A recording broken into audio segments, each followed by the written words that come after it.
Thank you, Mr. Secretary General. Welcome you all, distinguished ambassadors, dear guests. I would like to welcome you all in Tbilisi. It's my privilege to host you here in Georgia one more time for NATO-Georgia Commission. This is a commission that has been established a few years ago, in 2008, and this is a commission that has been working quite efficiently and effectively in the past couple of years. First of all, I would like to acknowledge that we are very proud that Georgian soldiers are fighting shoulder to shoulder with NATO allies in Afghanistan for peace. We are very proud that Georgia is contributing to the international security and we continue on the same paths.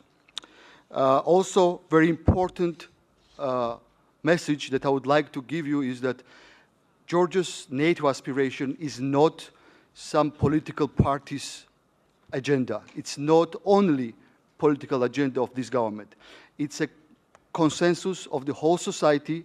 It's a consensus of whole political spectrum. A few months ago, actually, polls were done, and approximately 80% of Georgian population supports Georgia's movement towards NATO, Georgia's path towards NATO, which is very, very significant. Since Bucharest summit, many things have changed, much progress have been made, many reforms have been adopted in Georgia.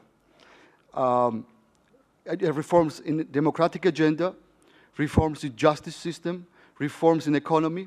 According to World Bank, we are #1 reformer in the world in the past 5 years, which is not an easy thing to do. We have reformed bureaucracy. Right now, I think the biggest achievement of our reforms is fighting corruption. According to Transparency International, Georgia is one of the least corrupt countries in the world. I'll just give you some figures of the recent polls made by Transparency International. Only 3% of Georgians believe there is corruption in Georgia. EU average is 4%, United States 4%. Only countries that had better achievement than ours were Great Britain, South Korea, Canada, Nordic countries, and Singapore. So we are in very good company.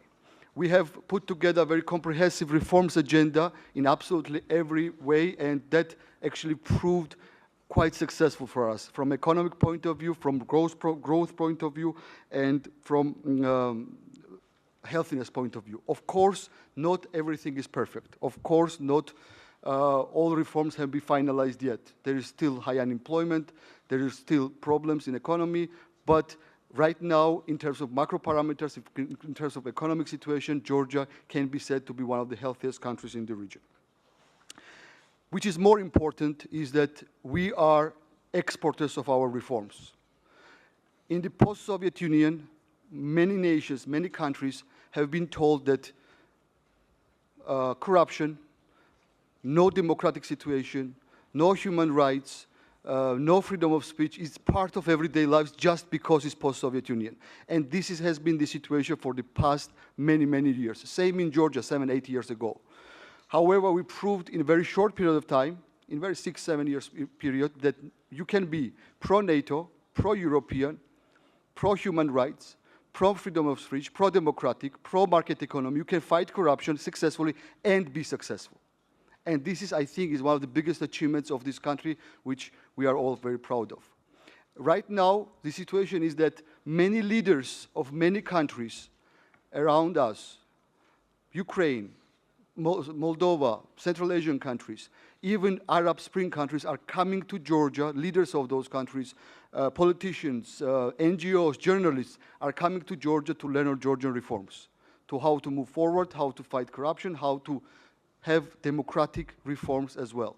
And I think these are the very important steps that have been made. I hope you will be able to see those reforms yourself, and I hope these reforms, that these successes will be acknowledged in the short and medium-term agenda of NATO and during the nearest NATO summit.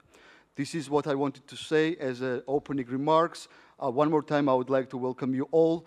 I'll be having much more detailed discussion about reforms and about economic agenda after media will leave us and we'll have closed session. Thank you very much, Prime Minister, and may I now kindly ask the media to leave the room.